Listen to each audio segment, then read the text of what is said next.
Hello, welcome to History 101. I would like to go through a very brief introduction of history itself for you, what we're going to be doing in this course, and then move on into Chapter 1. So that's our goal for today. History 101, of course, is a required course at U of L. It's a general education course that absolutely everyone from all departments, all parts of the university has to take part in. And so with that in mind, I try to structure the course in a way that allows you to, grasp historical knowledge and the process of the creation of history, why we understand things about the past the way that we do, in a way that isn't really content specific in terms of you don't have to be a historian, you don't have to be in humanities. You will, of course, be able to enjoy it equally if you are part of those programs, but I don't want it to be exclusionary for people who are, coming from business or coming from things like, justice or social work or nursing or teaching or whatever you happen to be doing. I want it to be accessible to everyone. And so we're going to try and make it as fun as possible, as tolerable as possible, and hopefully you'll be able to gain a better insight on why things are the way they are today, why we know what we know about the past, and how that really affects us in our everyday lives. So we were going to understand the types of evidence that we use for the building of a historical narrative and look at many, many different civilizations, what a civilization is, what it means, and build on those ideas throughout the semester. So when we look at the past and when we understand the past, we think of it as everything that happened before now. But how do we know what we know about what came before us? There are many ways that an understanding of the time period before our own existence is created. So we have things like physical gigantic buildings that you cannot get around. So the people of Athens, Greece, they grow up seeing these large structures that were left there by the people who came before them. What you see in this image is the Parthenon, and we'll try to understand how large things like historical monuments played a huge role in the time period in which they were built. They have different meanings throughout their time period. So this particular structure was built as a religious temple to the goddess Athena, who is the patron deity of Athens. So she is thought to be able to physically inhabit this building by the 4th and 5th century Greeks. So this is where Athena would go when she was being summoned to her festivals and to the rituals. This is where she would, dwell in Athens. So it wasn't a physical building that common people were able to enter. Later on, after Athens is taken over by other cultures, particularly like the Ottomans, the Ottoman Empire, hundreds and hundreds of years after the Greeks themselves had this structure built, it's converted into a mosque. Later on, it'll be converted into a Catholic church for the Virgin Mary. So we end up with these buildings being versatile in their usage and their understanding of what they meant to people throughout time. So physical monuments are one of the main sort of jumping off points where people start to try and interact with the past, things that they can't really get around. But a lot of things are much more subtle. A lot of things have to be hunted for and physically interpreted in many, many levels from many, many different viewpoints and supported by other pieces of evidence to try and figure out what they mean, why they were created, who created them. So here we have our Parthenon. This is something also pretty recognizable to most people. So here's our Sphinx. This, of course, is a large monumental structure from the Old Dynasty, the Old Kingdom in Egypt. So when we go to Egypt, we'll be familiarized with the Sphinx a bit more. It's very, very close to the Great Pyramids at Giza. So these are some of the largest, most monumental in structure, in design, in scale items ever built by a people in the world. The Sphinx itself, however, is, enigmatic. We're not sure exactly which pharaoh this is supposed to represent because of the loss of knowledge of hieroglyphics for so long after Egypt collapses. The Sphinx itself was covered in sand. When the pharaoh Cleopatra VII ruled Egypt, the last pharaoh of Egypt, the Sphinx was completely lost. It was buried under the sand and she never got to see it. So it wasn't rediscovered until the 1700s. And this is something that is just one of the really interesting quirks of history, that we have these absolutely gigantic structures, and sometimes they are used in ways that are, unfamiliar to us. Sometimes they're completely uncovered and ignored. So this is something that is, one of the main things, or not the main things, but one of the sort of little side quests we get to go on is interpreting how these structures are used over time. This image is something that's maybe not more specialized, but isn't something that's as widely known to people in public education. To most students, they say, I don't know what this is. In the online course, of course, I can't ask you if you've seen this. In my in-class sessions, I go, who knows what this structure is? And some people do. Most people don't. This is the Palace of Apadana. So this is the heart of the Persian Empire. It was built by Darius the Great, Darius the First, son of Cyrus, or successor of Cyrus the Great. So we end up with this, absolutely monumental palace complex that stretched acres and acres and acres, that enclosed gardens. It had different wings. It was both a governmental building where people would go from outside of the empire. So what you see in this image is what's known as the procession of kings, or the gate of kings. So these are where the tributary states, the people who had to turn over goods and wealth to the Persians, would line up to be able to hand over their things to the Persian Empire, to the Persian emperor himself. So we end up with this, grand political design for this very functional utilitarian building that was meant to show off the wealth of the emperor, to show off his status, to show off his role as a religious figure, to show off his role as a supreme king of kings over the lesser rulers of the area. This structure itself was also inhabited by later cultures. So Alexander the Great takes over this structure for a while. It's later ruled by a second Persian dynasty. The Achaemenid Persian Empire will be succeeded by the Sassanid Persian Empire, and they end up making a lot of changes. They're going to be incorporating a takedown of some of the ancient iconography. So we end up with different regimes pulling in different motifs to suit their own needs. This is the Ishtar Gate of Babylon. So this is the famous gate built by Nebuchadnezzar, who tries to make his city another political heartland, a political capital that not only displays, their power as rulers of Mesopotamia, but as able to, control and delegate all of these vast resources and do it in both a utilitarian and a beautiful way. So the Ishtar Gate is named for the goddess Ishtar, who's going to be one of the most important deities in the Babylonian pantheon. It also represents a number of cultural ideas, not necessarily religious, but just cultural ideas about the people of Babylon themselves. So if you wanted to enter Babylon, you would have to go through the Ishtar Gate. It was a militarily guarded gate, but when you're entering this gate, it's made of blue glazed tile. So it's absolutely covered in artistic works. The finest craftspeople were brought into Babylon, in many cases against their will, to create this grand structure. It's covered in symbols of Persian heritage, of Babylonian heritage. So we have things like the aurochs, which is a large, extra large oxen. There are leopards, there are lions, there are Persian archers and Babylonian archers. They are completely decorative. They have these very, very bright and vibrant yellow and orange accents. They have their specific cultural garments on. They have very specific hairstyles, and they have specific weaponry. So the Babylonians and later the Persians who control this area are going to be known for their archery and for their cavalry command. And so these things are put on display, up front. If you go into Babylon, the city itself, know who rules here, know what their values are, what things they find important. This image is not quite cheating. I couldn't show you the actual image because the physical building does not exist. This is Pharos, the lighthouse at Pharos off the coast of Alexandria in Egypt.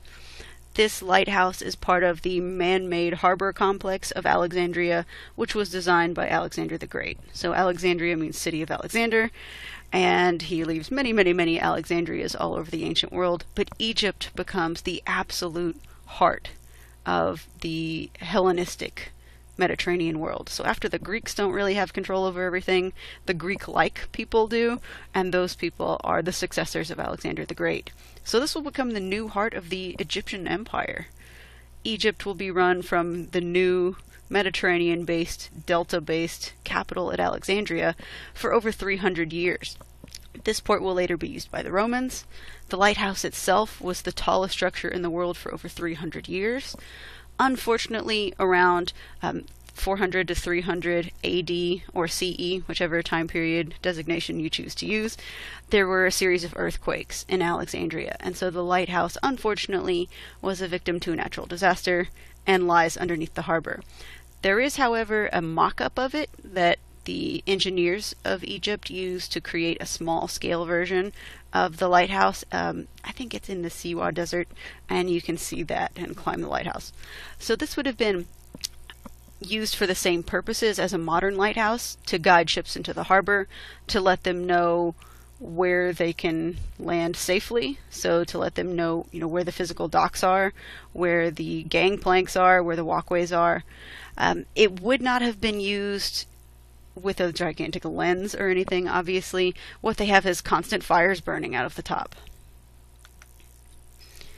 This image is also from Egypt, but this is from a southern part of Egypt. So on the upper Nile River, we end up with separate capitals and alternating capitals in Egypt. So there will be a period of Egyptian history in which they are ruled by their neighbors to the south, the Nubians, the Kushite kings, and this is part of their expanse into ruling Egypt with a combined cultural style. So they're going to use Nubian motifs in their control of Egypt. They have to represent themselves as pharaohs, but also as the kings of Kush.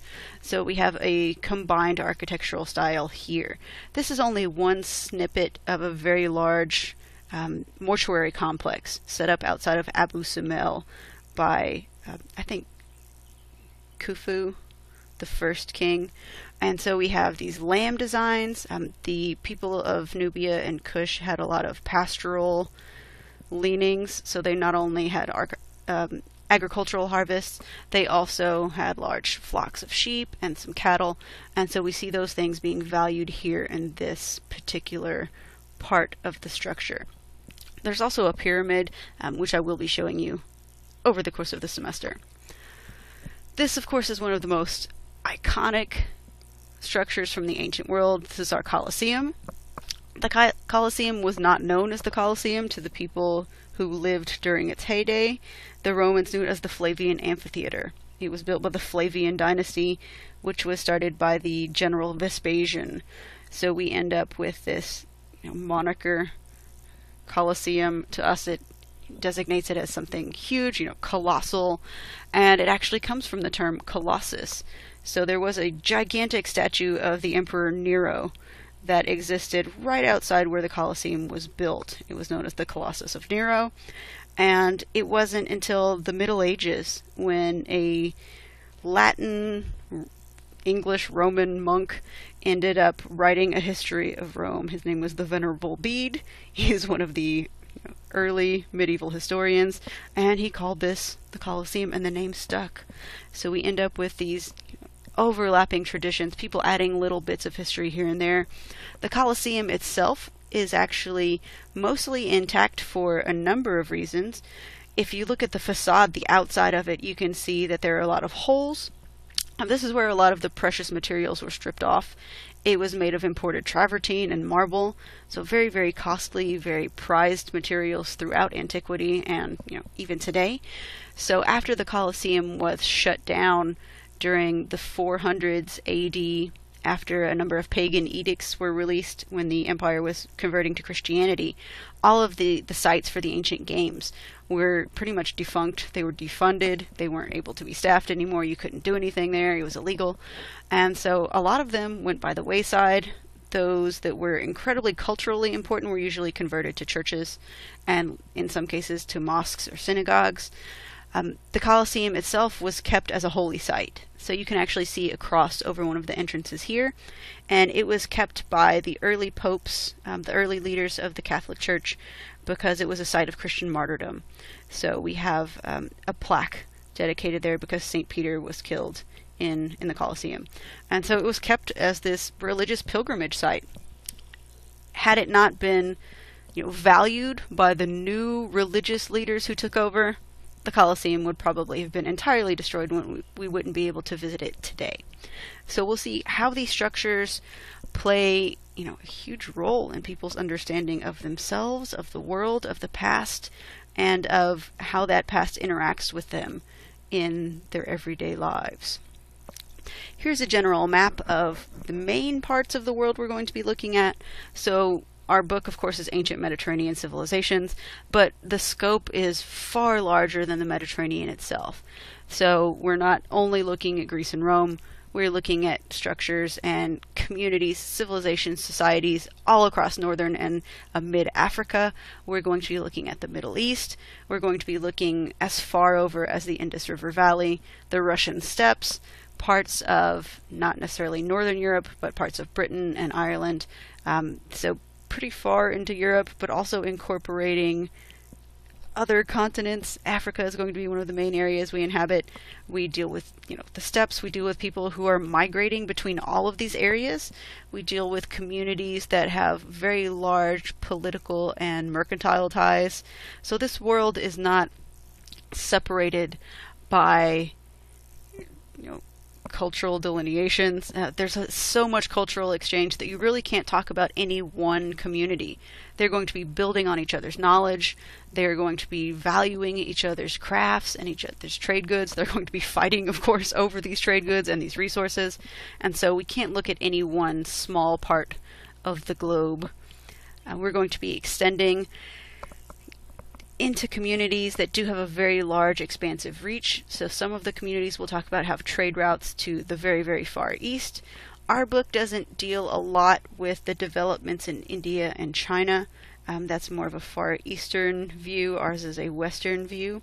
So we're going to be looking at the political structures, the social structures that led to what we consider, the Western world. So why did Europe and America develop the way that they did? Because of the Greeks and the Romans. Why did they turn out the way that they did? Because of everyone in the Fertile Crescent in Mesopotamia, because of Egypt, because of Nubia, because of the Phoenicians, because of the Israelites. So these are all the communities we're going to be looking at. We will look at their trade routes. They do have interaction with the people of India. They do have interaction with the people of China, and it is significant. So what in the world is history? Why is it important? How can we know what we know about the past? Can we know everything? Can we know anything? So history, simply, we like to think about it as just what happened before. But you can't simply walk out into the world and start measuring what happened before you. History is a culmination of the works of many, many, many people over time. Some narratives, stories about history are intentionally recorded. We have people throughout history who find the idea of what is happening during their lifetime or shortly previous to their lifetime valuable, and they think that people in the future will want to know about it. In other cases, we have random pieces of written work that are left for us, receipts, recipes, letters to family members, proclamations by different politicians and rulers, poems, songs, graffiti, anything that you can think of can be a historical document. Why is that important? You need evidence to create history. So history isn't just there. We have to look at what is left for us and try to put it together, like pieces of a puzzle. So it's much like being a detective. We end up having to use all of the resources that we have available: archaeological, scientific, numismatic, which is the study of coins. We end up with things like DNA analysis. We end up with satellite topography. We end up with soil records. So all of these little bits and pieces can be put together to show us glimpses of time periods in the past, to build a context. So these are very difficult to create. There's a lot of research and work that goes into it, and we're going to look very briefly at the different types of evidence available to us as historians. All right, so let's look at our types of evidence. We have written evidence and material evidence. So material evidence is everything that's not written evidence. That makes it pretty simple for you. Written evidence can be anything that involves a written word. So it doesn't just have to be, a letter or a document. It can be a piece of graffiti, it can be a tombstone, it can be absolutely anything with a written language or pieces of language. Material evidence is everything else. Skeletons, houses, pieces of houses, any sort of thing that can be excavated or dug up. Bones, teeth, little tools, fragments of pottery, pieces of, artwork, pieces of clothing, which is very, very rare, coins, money of any type, any sort of exchange goods, absolutely anything physical, material that you can get your hands on is material. Sometimes it's called material culture. So these are the physical remains of all the stuff that a people created. Little beads, anything that you could possibly think of. We have some different types of evidence visible for you. In this slide, to your right-hand side in the top, we have a coin. So the study of coins is numismatics, and it's very, very valuable to us in history. Coinage will be started by the Lydians. It's picked up by the Greeks. It's picked up by the Romans. It, of course, still exists today. The idea of exchanging a representation of money for goods or services. So a representation of worth. In the ancient world, money was worth its weight in value.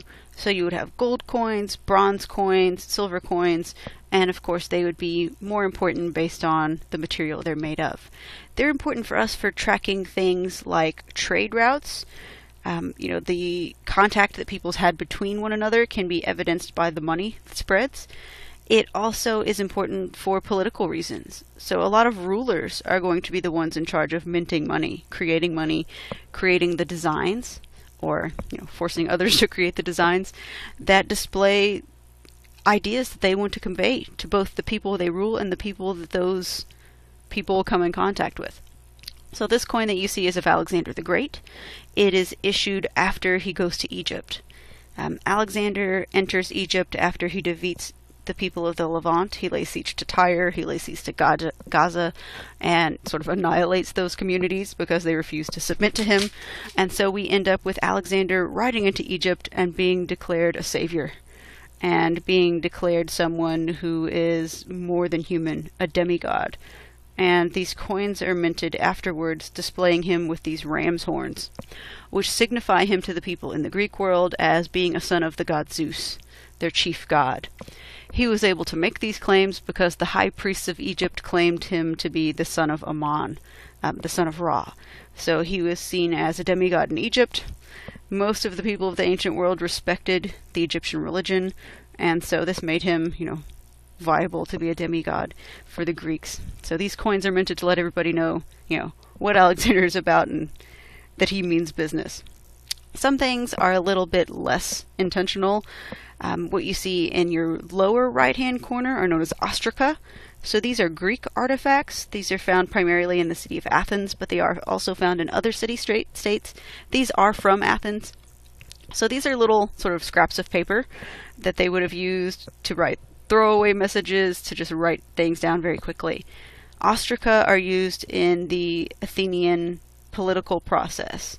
So what would happen is you would have people gathered together in Greece inside of these Senate houses, and they would have a political gathering for the purpose of kicking people out of the city, ostracizing them. So you would have people come together and they would each write down on their little scrap of paper, the ostraca, who was the most dangerous to their way of life, who had the most resources, who was in charge of, street gangs, who had a negative personality, who was always blocking the political processes. And if your name was written down most, you'd be kicked out of the city for 10 years. So this becomes, highly influential in the way that their community is going to play out politically.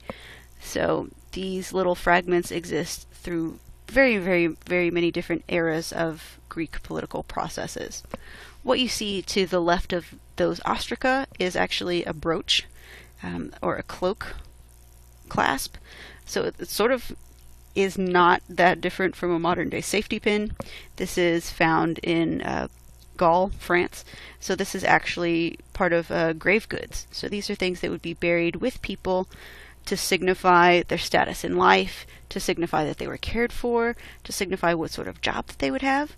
So we don't only see, physical decoration, things like jewelry and rings and bracelets and necklaces. We also see tools of the trade, things like what you would see in your very top left-hand corner. Those are known as spindle whorls, and those are actually used by many, many women in the ancient world, and sometimes men, and are still applicable to non-electrified, non-modern cultures. So there are people who use a spinning wheel, Mennonites, Amish, people who live a very anachronistic existence. They sometimes use spindle whorls. So this is used to make yarn. It would be used to spin thread, and these are found in many, many, many graves across the ancient world, usually to signify not only that a person worked with wool, but that they provided for their family, they made their clothing, they were a good provider. What you see below that, this is actually a stela, a victory stela. So this is a monument specifically erected particularly in the Middle East. So this is Babylonian, and it's meant to represent not only the victories of the ruler who established it, it also shows some of their understanding of why those victories happened. So it actually has an astronomical chart on there below all of the text. So as you can see, this is a very varied collection of things that you can use to interpret why things happened, how they happened, but they're not that straightforward. You have to have an understanding of where they came from, how long they may or may not have been there, why they were created, what sort of cultural value they had to the people that created them. So history is not that simple. It's very, very difficult to interpret. How are we able to interpret what we do find? We've been working at it for a really long time. So we have a lot of evidence, a lot of learned material, a lot of learned knowledge that is passed on to us, and we just build on it and build on it and build on it and try to revise things that don't necessarily work. Here you have a excerpt from a written history. So we have our very first historian, intentional historian, the Greek soldier Herodotus. And he was also a traveler. He went all over the ancient world. Allegedly, some people think he didn't really go everywhere, but that's another story for another day. So this is from an excerpt of his 10-volume work, The Histories. And The Histories was meant to record the conflict between the Greeks and the Persians. So that's an account of the Persian Wars. Herodotus was born shortly after the Persian Wars were over, within 20 years. So this was something that was still very alive and very important, up to date in his lifetime. He knew a lot of soldiers. He was the victim of famine as a child because things were still very unsettled in many parts of the Mediterranean and the Aegean. So we have this recollection created by Herodotus because he thought this was very important, and he wanted people to understand why he thought the wars happened based on the evidence that he gathers, why they played out the way that they did, and simply to record the events themselves in a, an accurate of an account as he could create. So Herodotus has very specific things that are unique to his methodology, the way that he lays out his history.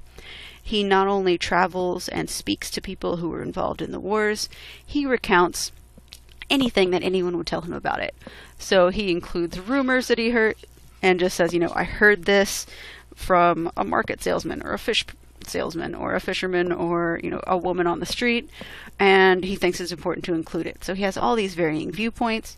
He also includes cultural ideas. So he talks a lot about how the Greeks view the Persians, differing cultural norms and values between the Greeks and the Persians and between people of different Greek city-states. So he has a lot of tangents that he goes off on. Geography, ethnography. These are, of course, really cool for us because we can see how people thought about one another, or at least how Herodotus says they did. So this specific excerpt comes from shortly before the Battle of Thermopylae. So we have a very, very, very limited number of Spartans, led by the Spartan war king Leonidas, getting ready to face off against hundreds of thousands of Persians, led by their emperor Xerxes. And the Spartans are there trying to delay the Persians from marching down into mainland Greece. And so this was a very significant battle in the history of these wars. It is going to become infamous because all of the Spartans die, but Herodotus uses it to show Spartan valor. He compares the Greeks and the Persians and their understanding of the war in this excerpt. So we have the Lacedaemonians. These are the Spartans. The area of the world they were from in Greece was known as Lacedaemonia. They're with the Thespians, so the people of Thespis. This excerpt focuses on the individual character Dionychus, and Dionychus is shown as a very typical, very haughty, very powerful Spartan warrior, and he's completely unafraid to be facing off against thousands and thousands and thousands of Persians, knowing that they most likely will not be able to leave the battlefield alive. There are a coalition of Greek soldiers there, and they're all joking with one another before the battle. The Persian army was also made of a vast collection of allies. One of the main contingencies of allies that they had were the Medians. And so the Medians were famed for their archery. They will later become the people of Iran. So they are, a core component of the Persian Empire. And so we have Herodotus relating this tale in which a fellow Greek, a Trachinian, is making fun of the Spartans and saying that, there will be so many Persian arrows, so many Median arrows, that the sun will be completely blocked. There will be such a mass of arrows that it literally acts like a cloud in the sky. And the Spartans, being incredibly terse, they're very short in their answers, they don't really have a lot of superfluous speeches at all, say, that's fine, we'll fight in the shade, that'll be awesome. So we end up with this being told by many, many, many people, and Herodotus makes a note of it. Other sayings too of a like nature have been reported to have been left on record by the same person. So not only do the Spartans have a reputation for being sort of cavalier about their fighting abilities, that Dionychus himself was known as sort of a wild card and as someone who was completely unafraid of the Persians in general. Why is this important? This is a very distinct genre of historical writing that we have. Someone who made an intentional narrative. How can we use this? How can it be interpreted? We have to consider why Herodotus wrote it. We have to consider the sources that he had. We have to consider why he would portray the Spartans the way that he did. Why he would portray the Persians the way that he did. Can we take it at face value? So we have to be very, very critical in our historical writings and in the things that we use as historical writings. This, of course, provides us a wealth of knowledge about Greek understanding of the world, about their battle strategies, but, it's not typical of the ancient world. Most events that we have in the past don't have large 10-volume writings about them. They don't have people that went and interviewed survivors. We end up with fragmentary knowledge, passed down glimpses of what is left. In some cases, we have a plethora of knowledge and evidence about a society, about specific individuals in that society, about a specific time period. In other cases, we have huge gaps in the evidence. Sometimes it's intentional. Sometimes it's accidental. Sometimes it has to do with the nature of climate and where they are. So there are tons and tons and tons of archaeological sites that we wish we had in places like Egypt for the common people. We know volumes about the pharaohs. We know volumes about their advisors and their viziers. They had tons of writing. They had, monuments built with their particular stories and the important deeds that they did. But the common people, even if they were literate, largely wrote on papyrus, which is made of vegetable matter, it's made of plants. They largely lived in mud brick buildings. And so these things are washed away within 5 or 6 years after the people are deceased. So we end up with big gaps depending on who you were, where you were, when you were living, what you did, and whether or not the people who came after you thought that what you did had any value. And so history is sort of a gamble in terms of what you want to study, how you can interpret what we do have. Here we have some more diverse types of written history. So these are meant to portray to you sort of the diverse types that we could have and the fragmentary nature of it. So what you see are 3 different types of fragments, both in your left-hand corner and your lower left-hand corner there. So these are really randomly left to us. What you have in the very top left is an ancient piece of the Torah that was found in a cave. So it's written on vellum, which is lambskin. What you see right next to it is a very lost piece of a Greek play that was thought to be completely never to be found again, known as the Erechtheus. You get to read part of it as part of your primary source readings. It's about the founding of Athens under the king Erechtheus. This was mentioned in many other Greek people's writings, but was finally discovered inside of a mummy coffin. So it was being used as what was known as cartage. And they would basically take, old books, old things that they didn't want anymore, they didn't think were valuable, and they would use them to stuff around the mummy to make sure that it wasn't being jostled inside of its sarcophagus. So, scholars unwrapping mummies, trying to get DNA samples, trying to interpret, who was particularly in this sarcophagus, end up finding fragments of a lost Greek tragedy. That's fantastic. The lower excerpt that you see there is part of the Vindolanda papers. This is also a fragmentary piece of parchment. It was written by people in Roman Britain, writing home, who absolutely hated Britain. They hated the climate. They were stationed there. They were writing birthday greetings to one another.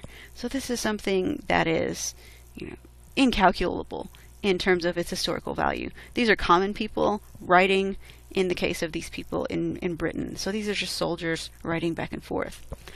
The center image that you see there is actually a piece of wood, which is very rare. It was found in the Nile Delta, which makes it even rarer, even more unlikely to have been found. And this is from the Hellenistic period, when the successors of Alexander the Great ruled Egypt, the Ptolemaic pharaohs. And so Greek becomes one of the main languages spoke in especially Alexandria. And so what you see is a school desk that had been vandalized, for lack of a better word, by an Egyptian student. And what they're doing is declining Greek verbs. They've written down some of their word endings on this desk so that they could maybe use it as a cheat sheet. Maybe they were practicing, but they've, used ink and a quill or a stylus and have just written down these verb endings just like you would do today if you were learning Greek. What you see on the right are 2 very different monumental inscriptions for very different purposes by 2 different cultures.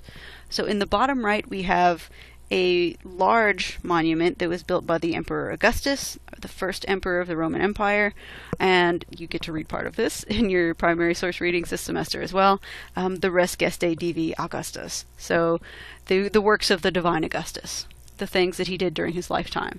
So this is an autobiography written by Augustus during his life, shortly before his death, recounting all of the things that he did to reorganize Rome after the Republic collapsed into this new, more cosmopolitan, more centralized government. What you see in the top, this is from the Temple of Dendera. So this is an Egyptian tomb relief. And we have the god Horus, who is the protector of the living pharaoh, on a boat, presumably in the underworld. So we have also a lot of hieroglyphs that you see there detailing the pharaoh's life. So this is something that is religious in nature, but it was also political in nature. It was also personal. So the functions that a lot of these writings had is, not that simple. They overlap in many areas of study. So now we can finally start moving into some of your core first chapter content. So these are really important ideas that we need to keep in the back of our minds. The idea of historical evidence for building civilizations. We've looked at what is history, what is historical evidence. Now what in the world is a civilization? Civilization is one of those things that you think you know how to define it. If somebody said, is this a civilization, or are these people civilized? You would sort of have an answer for that, based on your understanding of what it means to be a person living in a community. But we have very specific criteria for whether or not a community or a society or a people meet the requirements to be a full-blown, top-of-the-line civilization. So we share these with archaeology. It's not only in the discipline of history. We share this with archaeology, and we share this with anthropology. So we have 5 main components of a civilization.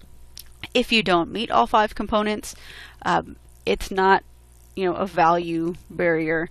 So having only 4 out of 5 doesn't make you less of a community or less important or less advanced. It simply means you don't meet all 5 criteria for meeting the civilization categorization. So here are 5 markers, and they're very specific, but they can be applied in many different ways. So we have the idea of urbanism.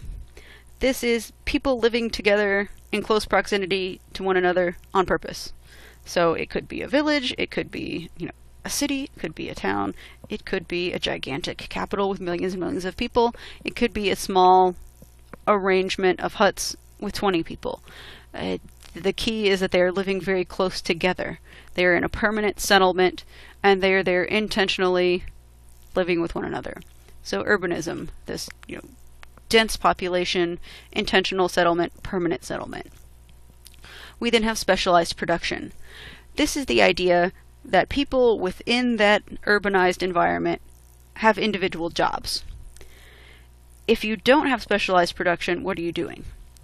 Usually subsistence agriculture, hunting and gathering, pastoralism, trying to provide for your basic needs, food and shelter. If your food and shelter is taken care of, if you have food being produced in your community and a surplus of food, that means that not everyone has to produce their own food. The people who don't have to produce their food can produce other goods and exchange them for food. So we end up with people having special jobs. Weavers, artisans, craftspeople, blacksmiths, people who are engaged in trade. So they're working outside of the community in some cases. So specialized production can include being a government official. In many communities, we're going to have people serving multiple roles. You are a farmer and a politician and a soldier, or a farmer and a weaver and running a household. But you could also be, working as a priest or priestess. You could also be working in control of the community in terms of being a chieftain or a war leader. So specialized production means that there is time during the day, or during the season, or during the year, in which those people do not have to focus on food. They have enough. Oops. Sorry about that. Alright, after specialized production, we have social stratification. This means that there's some sort of social structure, meaning that there are leaders in the community. They could be religious, they could be political, governing the affairs of the community.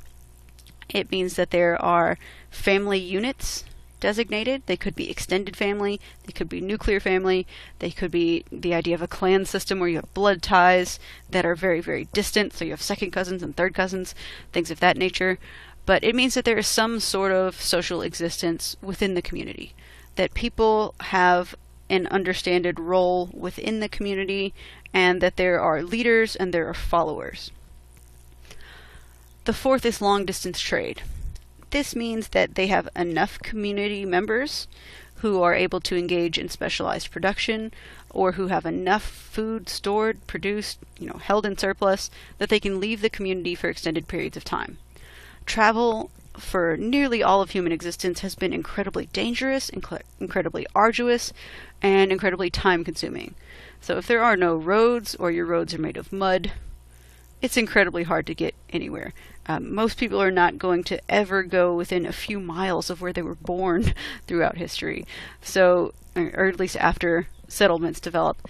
So long-distance trade is going to be a biggie.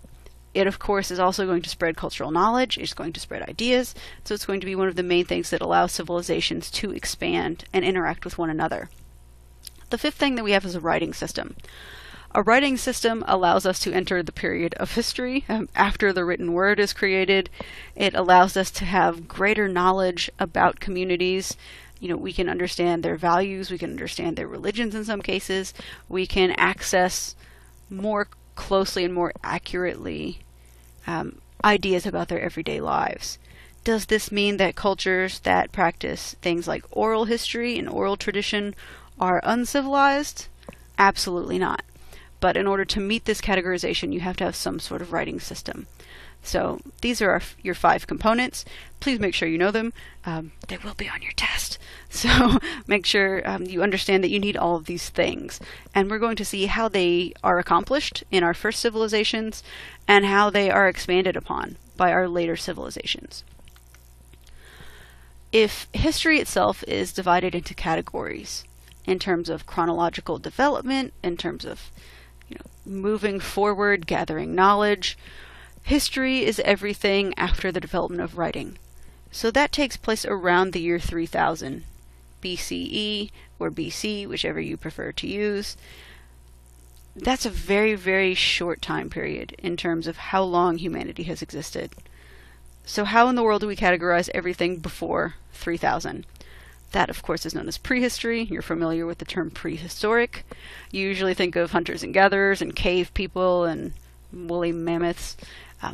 That's only a small piece of prehistory. So prehistory is going to begin around the year 2.5 million years BCE, and it's going to last through about 10,000. So it's a very, very, very long time period. There are going to be fast developments toward the end of it and very, very slow progress during the early years of prehistory. So how is it categorized? We don't have writing to designate different time periods. It's going to be categorized using tools. So we're going to begin with our Paleolithic period, which begins at about 2.5 million years ago. In this time period, this is full-blown hunter-gathering days. This is right after people have developed into Homo sapiens, Homo habilis, the tool users, and they're going to start working with tools that they find in their area. What are those tools? Rocks. So a nice good shaped rock is a Paleolithic tool for you. What are you going to use it for?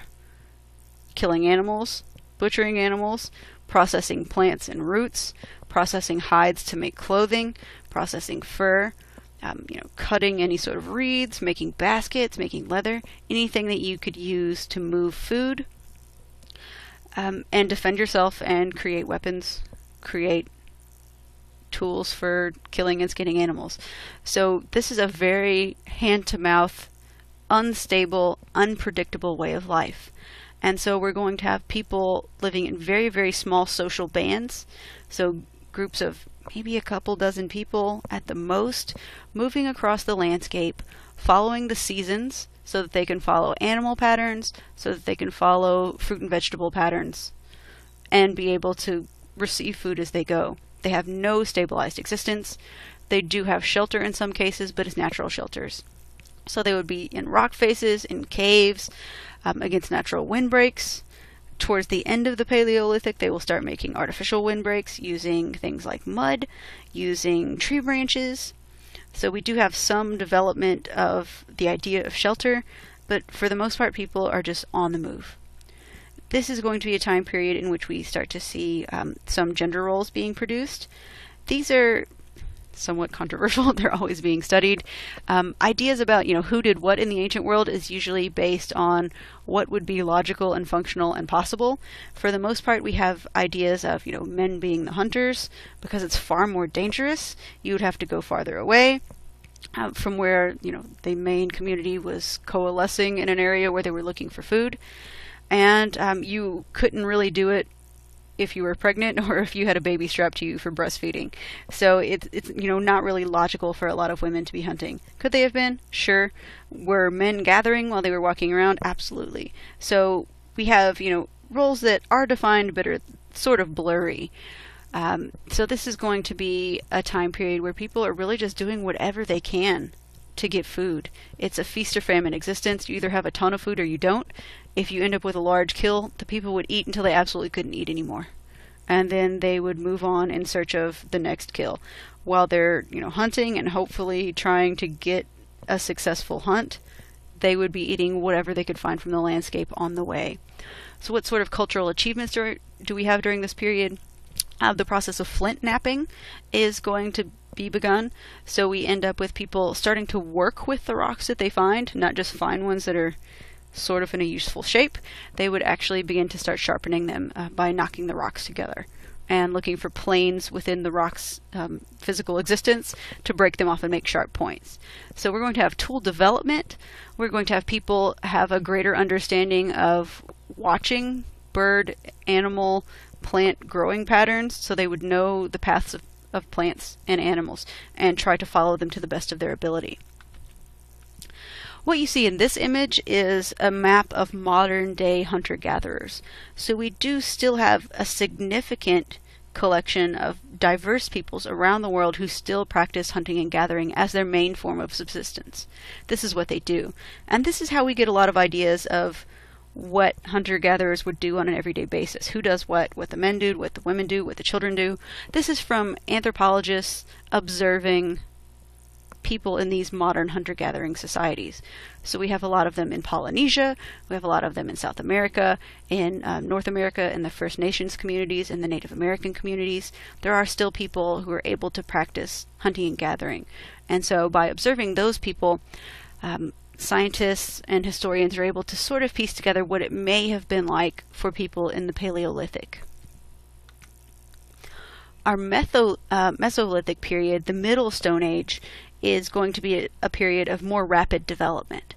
So people are going to be facing things like climate change. There will be a series of small ice ages and periods of heating up in between those ice ages that lead to flooding in some areas. It leads to a change in wildlife patterns. And a general warming of the climate is going to make it easier for people to survive. But it's also going to lead to the extinction of some of the megafauna they had been hunting. A few slides ago I had that painting of a gigantic armadillo. There were land sloths, there are woolly mammoths, there are saber-toothed tigers.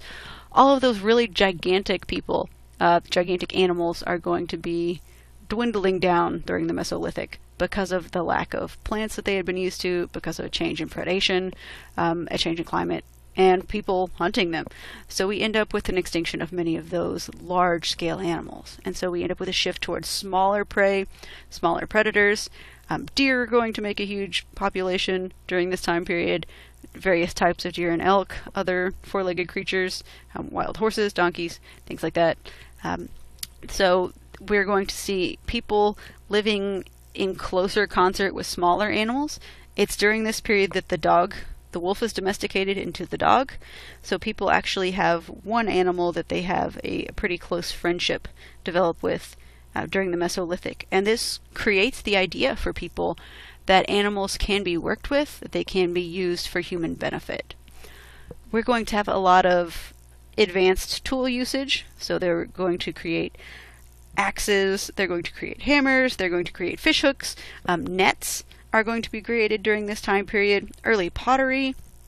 We're also going to have larger populations grow, so there will be more and more human warfare interaction, and things like the development of spear points and other, airborne projectiles to shoot at people.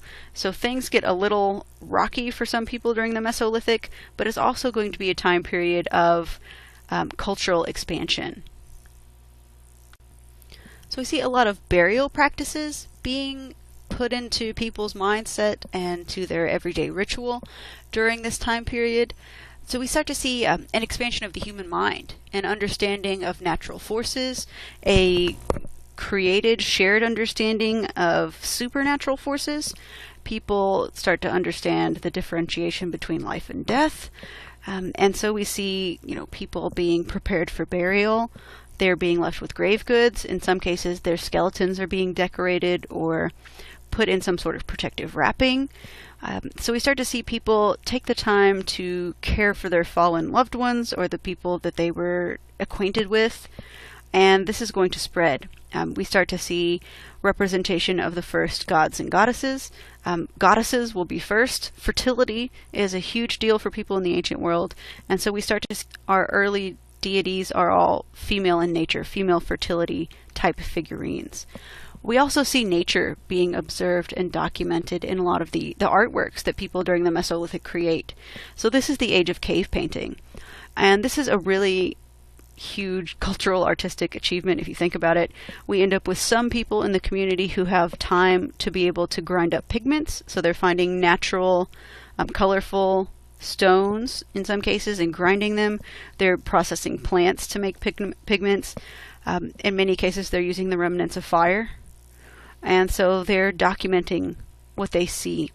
There are very few images of humans during the Mesolithic. That will start to be more and more prevalent during the end of the Mesolithic and the Neolithic, but during our Mesolithic we see lots of animals being represented. Very large oxen type creatures. We end up with a lot of horses.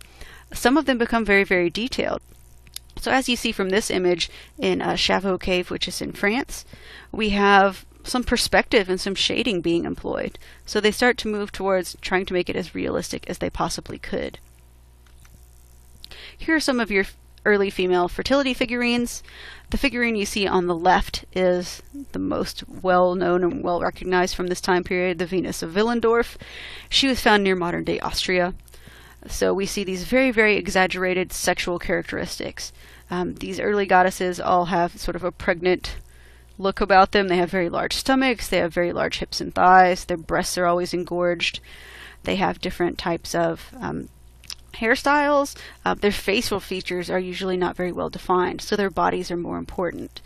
And so this is, has been interpreted as a sort of rudimentary understanding of fertility and the creation of life. It won't be until later that they start to really incorporate men into the picture in their religious understanding and their creator gods. Right. Our Neolithic period is going to be the most important in working towards the development of civilizations. So this is going to be a revolutionary period in terms of people being able to take control over their food supply, take control over the animals that they were previously hunting. So we're going to have the domestication of plants, the domestication of animals, and a sedentary existence.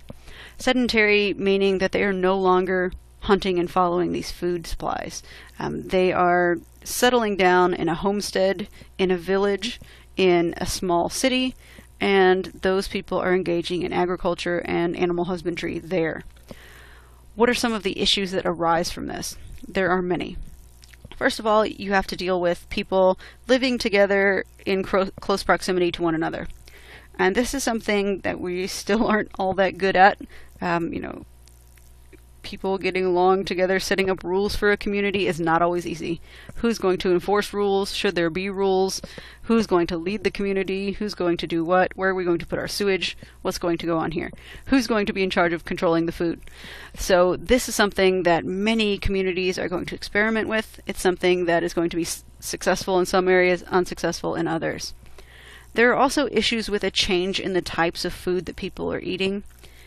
So hunter-gatherers have a primarily plant and meat-based diet. They eat about 70% plants, 30% meat, but the plants that they're getting are very different in nature. So they're eating root vegetables, they're eating nuts, they are eating, very, very few grains.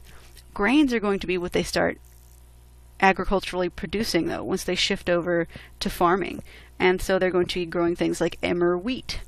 A few populations will grow lentils. They're growing these grass vegetables, and so those are, as we know, high in sugar. They're going to lead to tooth decay. They're going to lead to vitamin deficiency in some cases, and so we move from randomly having to get food and getting a very mixed and balanced diet in some cases because of it, to being able to control the food supply and having a limited type and selection of food that they could get a hold of. The animals that they are controlling, the domesticated animals, are very small at this point. They're things like goats, sheep, pigs. Very soon they'll domesticate donkeys. They still don't have horses domesticated at this point. And what they're being used for in many cases is the production of dairy. So they're not eating a lot of meat because of the time that it takes to grow and rear an animal. They're still trying to supplement their diet using hunting, but wild animal populations around sediment sedentary villages start to dwindle after a number of generations, and so this becomes more and more of a challenge.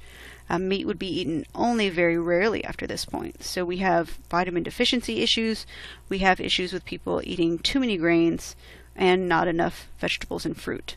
They, of course, are much more difficult to store. Grains can be processed and dried and stored, not indefinitely, but over a long period of time. If you're growing figs, which many people in the Fertile Crescent, where we'll look at, were growing, you can't really store them for a very long time.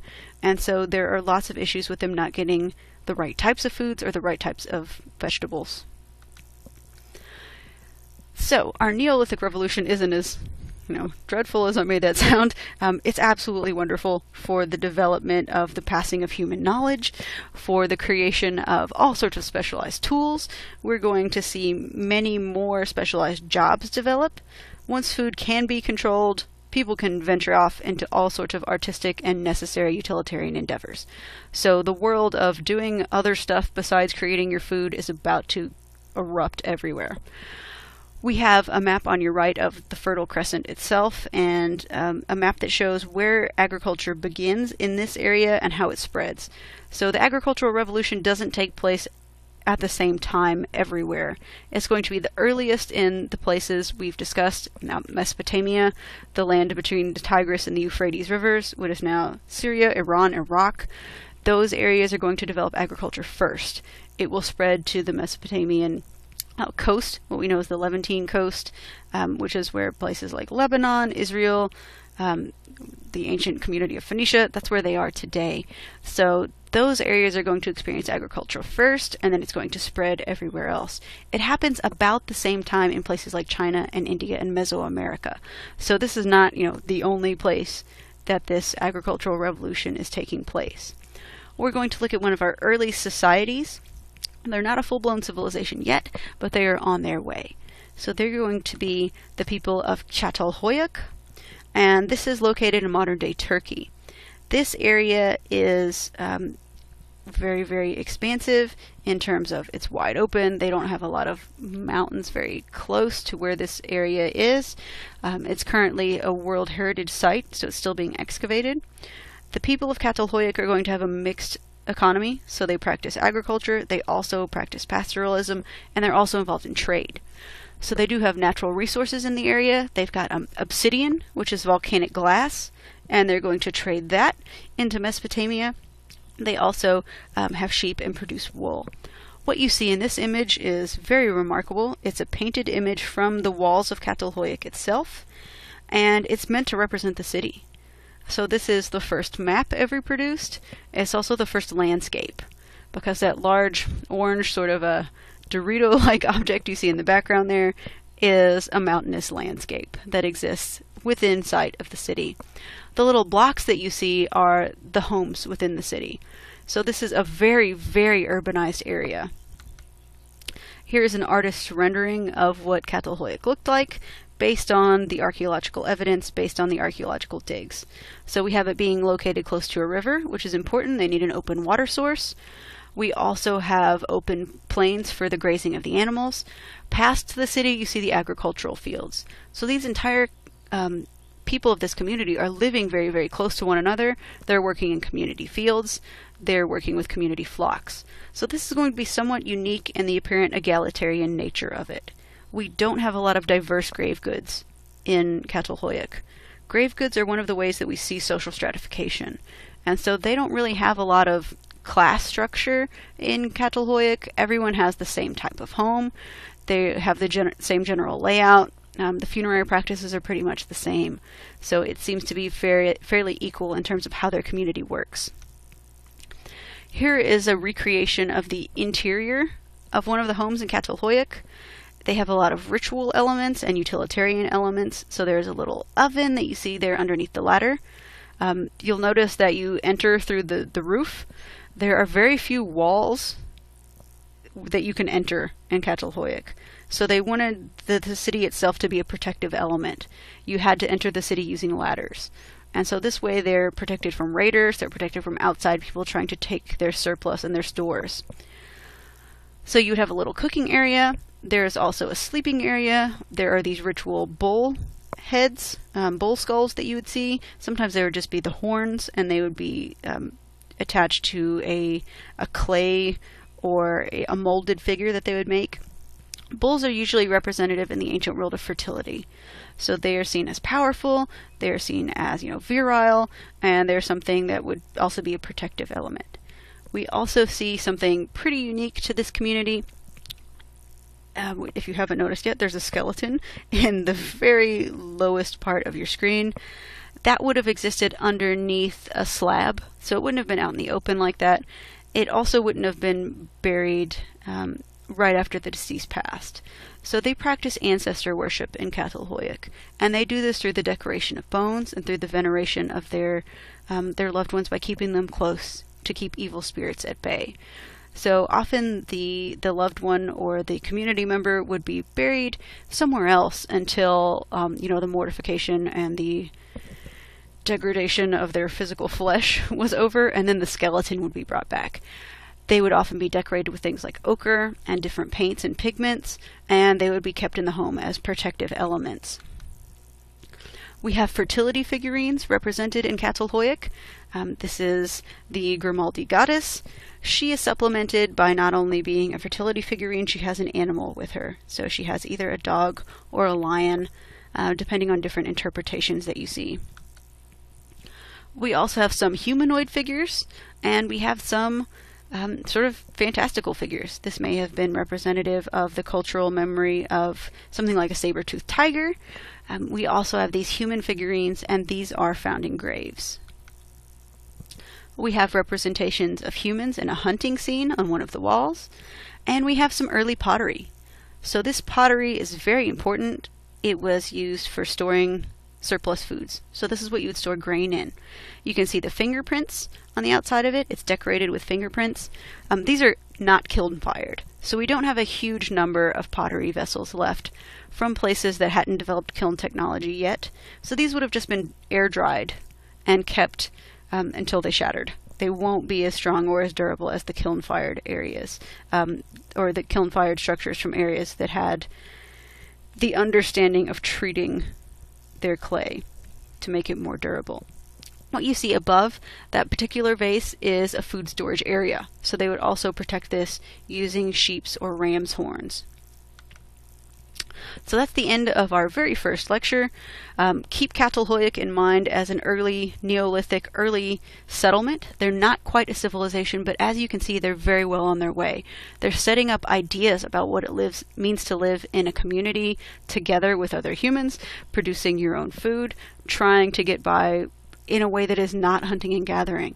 So we're going to see more experimentation in our next lecture and actually work towards the first civilization, the civilization of Sumer.